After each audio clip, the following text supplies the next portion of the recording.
you doing, YouTube? Q Rider here.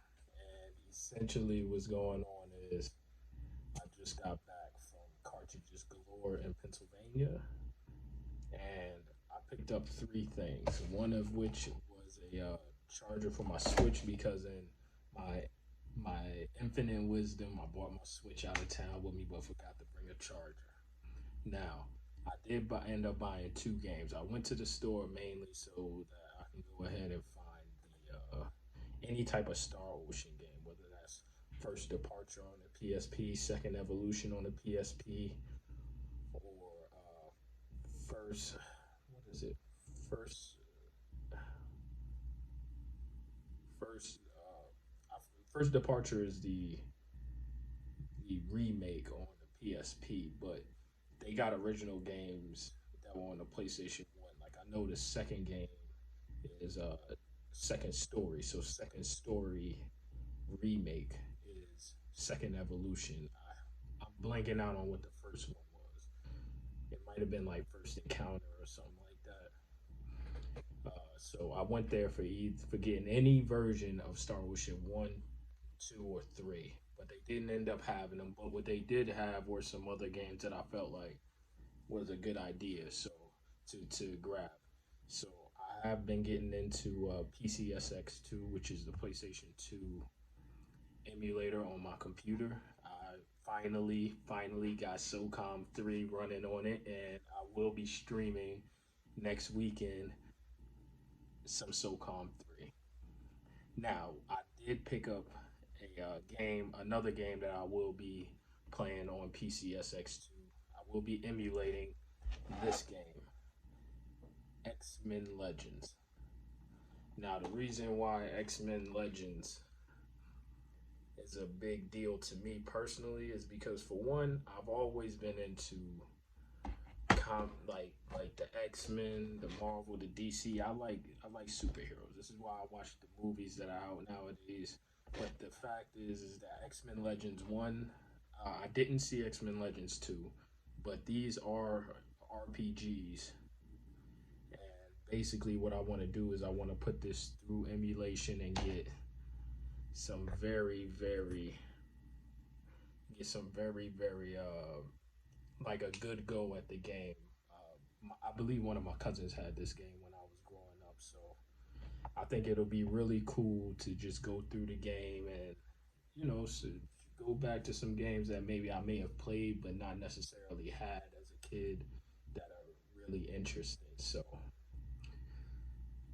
X Men Legends is something. It says here you can upgrade. You get a cast of 15 playable X Men, which is good because, like I said, I like the. I remember how this game played. It was like kind of like, I wouldn't say top down. It was like zoomed in but top down, but it was like a beat 'em up type thing with RPG elements. I love that. And it looks here.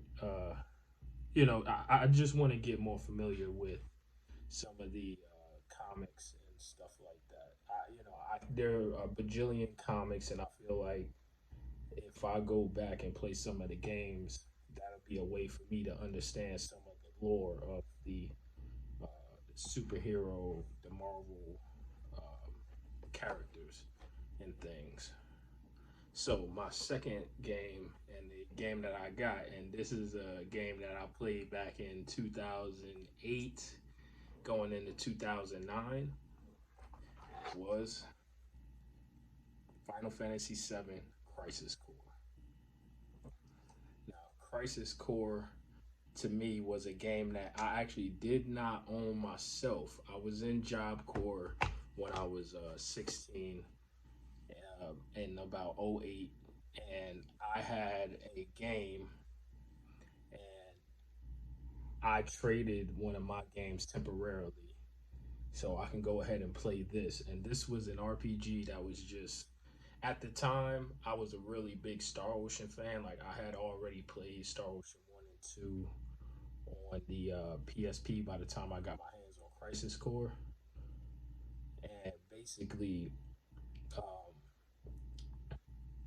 I've never really been that into keeping track of the Final Fantasy story, But this was a game I used to stay up at nights on. Job Corps, they used to be like, oh, lights out by like 9 o'clock. I'll be in my bed 10, 11 at night, playing my game in bed. And this is one of the games that I had. And I loved the combat because the combat was, from what I remember, it wasn't turn based. It was like, what do you call that? Real time.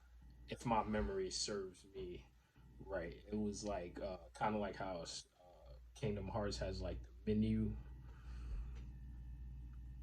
that goes down. Yeah, so the it was vertical for Kingdom Hearts, but it was horizontal for Crisis Core. And I don't remember too much about the story. Like I do understand that Zack, the main character, is somebody that is important to Cloud, who is like the poster boy for all of Final Fantasy VII, stemming from the release of Final Fantasy VII back on the PlayStation One. So it was just good to just get my hands on both of these games. So that way, excuse my hand shaking. My hand shakes a lot. So it was good to get my hand on both of these games, and I will be emulating these games and streaming them, and just giving my overall thoughts. And it just feels good to sometimes go into a store and see things that you haven't seen in a while. So Cartridges Galore in PA, it was a very good store. Like you walk in, there's like games. Their PS2 era, GameCube era stuff wasn't as extensive as I thought it would be.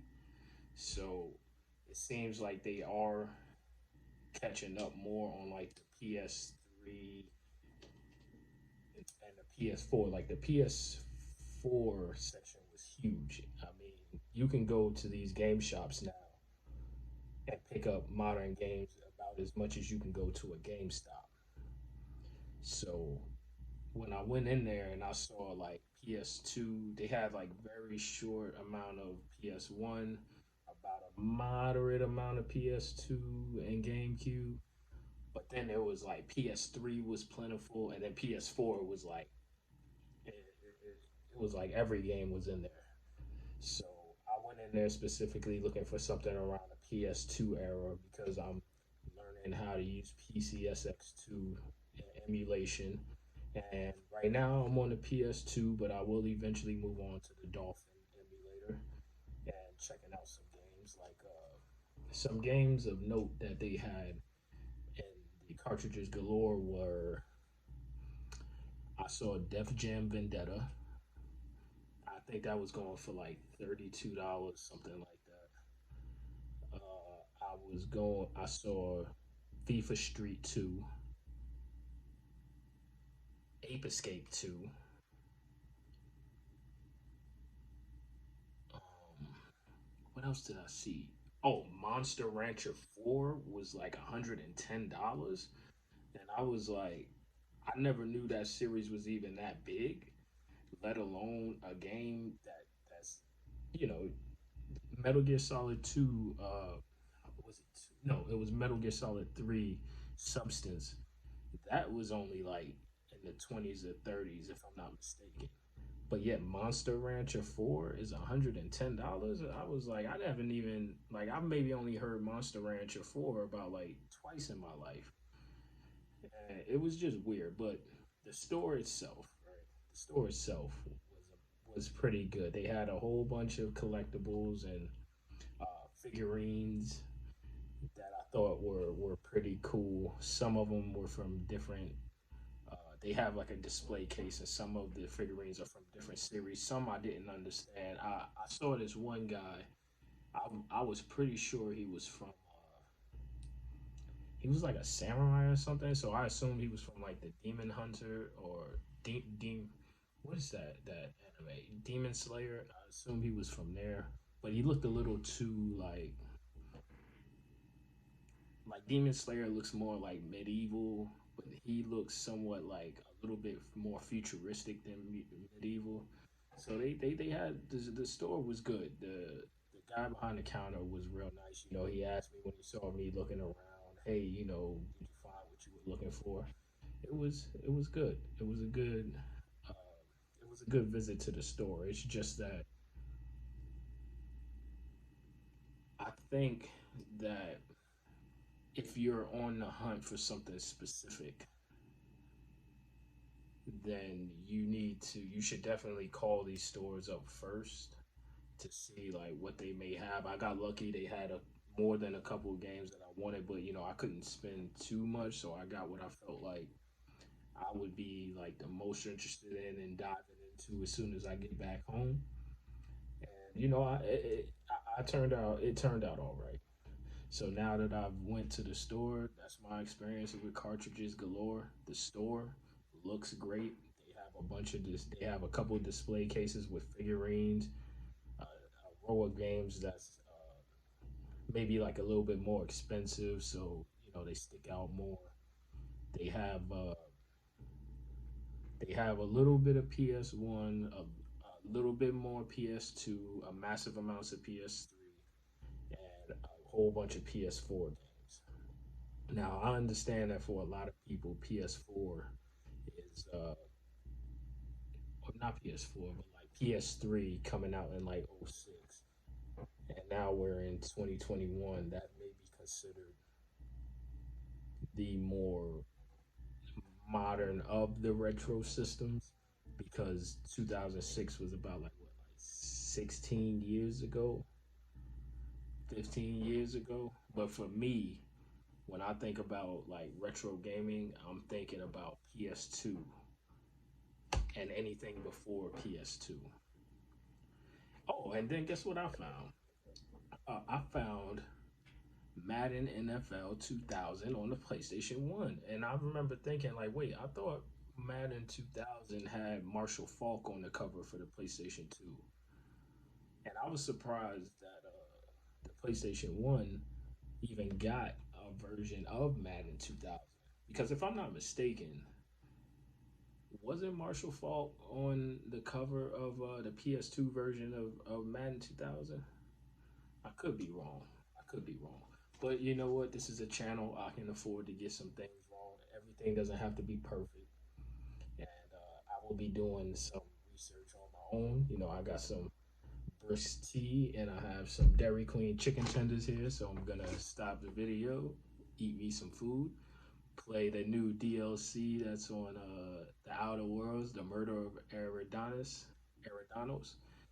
And I will see you all on the weekend on Saturday. We're gonna go ahead and we are going to stream SOCOM 3 using a DualShock 3 controller with pressure sensitivity, and that is what you can expect next from me. So this upcoming Saturday after Labor Day weekend, we will be streaming SOCOM 3.